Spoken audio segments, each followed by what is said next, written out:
नमस्कार, मैं हूं रोहित झा और आज हम बात करेंगे लोकेंद्र पाराशर जी से। लोकेंद्र पाराशर जी मध्य प्रदेश में भाजपा के मीडिया प्रभारी हैं, उनसे विभिन्न मुद्दों पर बातचीत करेंगे। अब चलिए लोकेंद्र पाराशर जी से बातचीत करते हैं। सर, आज रोजगार मेला का आयोजन किया जा रहा है। इस मेला को आयोजित करने के पीछे क्या वजह है? क्या इससे किस तरह से युवाओं को रोजगार मिलेगा?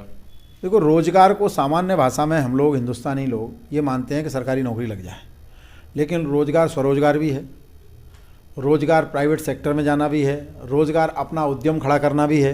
तो इस प्रकार से लगभग 5 लाख युवाओं को आज ही एक दिन में रोजगार मेले के माध्यम से रोजगार मिलने वाला है। माननीय मुख्यमंत्री जी भोपाल से उसका शुभारंभ करेंगे और सभी जिलों में वर्चुअली, चूँकि कोविड का इस समय प्रकोप है इसलिए वर्चुअली उसका आयोजन हो रहा है और 5 लाख का आंकड़ा आज ही पहले दिन पार होने वाला है। इसलिए युवाओं की धारणा ये बदलना कि केवल सरकारी नौकरी रोजगार नहीं है, आप ऐसा भी कर सकते हैं कि रोजगार देने वाले बन जाएं। तो इस प्रकार के उद्यमियों का निर्माण करना ये भी हमारी एक भावना है और इसलिए आज जो है ये रोजगार मेला आयोजित हो रहा है। ऐसे मेलों से लोगों को प्रेरणा मिलती है, लोगों को एक ही स्थान पर विभिन्न सेक्टर में कैसे कैसे काम करना है उसकी जानकारी मिलती है, इसलिए रोज मेले होते हैं। सर, कल रात आपने एक ट्वीट किया था कि लड़की हूँ, लड़ सकती हूँ, इसको लेकर लड़का इस कदर डर गया है कि वो देश वापस नहीं लौट रहा है। कहीं ना कहीं ये कटाक्ष राहुल गांधी के ऊपर था। आपको क्यों लगता है कि राहुल गांधी डरे हुए हैं? आप समझ ही गए हो, रण छोड़ यही चरित्र है राहुल गांधी का। जब भी चुनाव आता है, जब भी कांग्रेस पर कोई संकट आता है तो वे विदेश चले जाते हैं। लेकिन मज़ेदार बात तो ये है कि वो जाते कहाँ हैं ये भी नहीं बताते हैं। जेड सिक्योरिटी प्राप्त एक नेता है, वो संदिग्ध परिस्थितियों में लापता होता है। ये देश के लिए भी ठीक नहीं है और उनके लिए भी ठीक नहीं है। अगर उनको कोई ऐसी वैसी बात है तो समाज के सामने लाना चाहिए कि कहाँ गुपचुप उनको जाना पड़ता है। जब पूरी पार्टी 5-5 राज्यों में चुनाव हो रहे हैं, कांग्रेस पूरी समाप्त हो रही है, उसको थोड़ा बहुत तो बचाओ भैया। या फिर ये सच है कि बहन ने कह दिया है कि मैं ही हूँ, मैं ही लड़ सकती हूँ, लड़का नहीं लड़ सकता है, इसलिए राहुल गांधी डर के मारे भाग गया।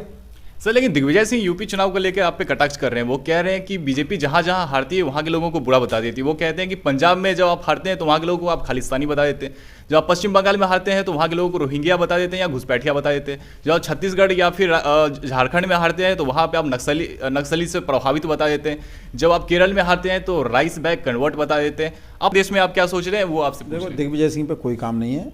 दिग्विजय सिंह को कोई पूछ नहीं रहा। पूरे समय खाली दिमाग शैतान का घर, सुबह से शाम तक कहीं से ढूंढ के उल जुलूल बातें लाना और करना, ट्वीट करना, केवल चिड़िया उड़ाने के अलावा दिग्विजय सिंह का कोई अस्तित्व बचा है क्या ट्विटर पे? कुछ तो भी बोलना। दिग्विजय सिंह ये बताएं कि कांग्रेस जो है उत्तर प्रदेश में कहाँ है, उत्तराखंड में कहाँ है, मध्य प्रदेश में कहाँ है? आपके सौजन्य से पूरी समाप्त कर दिया आपने, कमलनाथ और आप दोनों ने मिलकर। मध्य प्रदेश में कांग्रेस की अगली पीढ़ी कौन सी है, जरा दिग्विजय सिंह बताएंगे क्या? कमलनाथ बताएंगे क्या? कुल मिला के अपने बारे में कोई चर्चा नहीं करना, दूसरों पर कटाक्ष करते रहना। दिग्विजय सिंह तो देखो साहब अप्रासंगिक व्यक्ति है, उसके किसी प्रश्न का जवाब देने की कोई आवश्यकता नहीं।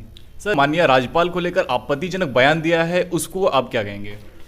देखो, मुझे कई बार ये लगता है कि सज्जन सिंह वर्मा के माता पिता को बहुत कष्ट होता होगा कि उन्होंने इस लड़के का नाम सज्जन क्यों रखा। वो जिस प्रकार की बयानबाजी करते हैं वो हमेशा स्तरहीन ही होती है और कल तो उन्होंने मर्यादाएं सारी तोड़ दी। महामहिम राज्यपाल जी को कभी इस प्रकार की भाषा का कोई उपयोग नहीं करता। वे राजभवन के सामने खड़े होकर कह रहे हैं इससे अच्छा मौत अच्छी राज्यपाल की। क्या आप मौत ही मांगते हो? पंजाब में प्रधानमंत्री की मौत मांग रहे थे, मध्य प्रदेश में आए तो राज्यपाल की मौत मांग रहे हैं। आप कितने कलंकित चरित्र के लोग हैं। और दिग्विजय सिंह जो अप्रासंगिक हो गए, वहाँ कंधे से कंधा मिला के खड़े थे सज्जन सिंह वर्मा का। क्यों? क्योंकि दिग्विजय सिंह को उनके घर में भी उनकी पूछ परख समाप्त हो गई है, इसलिए आप लोग मीडिया वाले उनको चलाते रहते हो।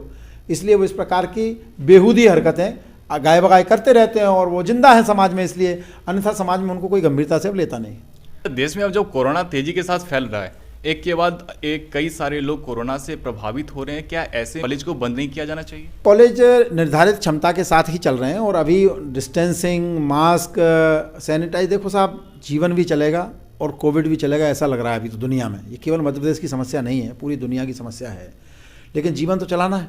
सर, लेकिन जहाँ पे आपकी सरकारें हैं वहाँ पे भी, उत्तर प्रदेश में ऐसा हो रहा है, बाकी कुछ राज्य हैं, बिहार है, वहाँ पे भी बंद हो रहा है, तो मध्य प्रदेश में क्यों नहीं बंद किया जा रहा? सरकार टू सरकार मामला नहीं है। जहाँ माता पिता को लगता है कि बच्चे उनके जाना चाहिए, किसी को कोई बाध्यता नहीं है कि जाना चाहिए, एक निर्धारित संख्या में ही 30%, 35% दूर बिठा के, भैया परिवार में भी हम दूर दूर बैठ के काम कर रहे हैं ना। ज़्यादातर क्लासेस तो वर्चुअल हैं अभी भी। ठीक है सर, बहुत बहुत धन्यवाद आपका।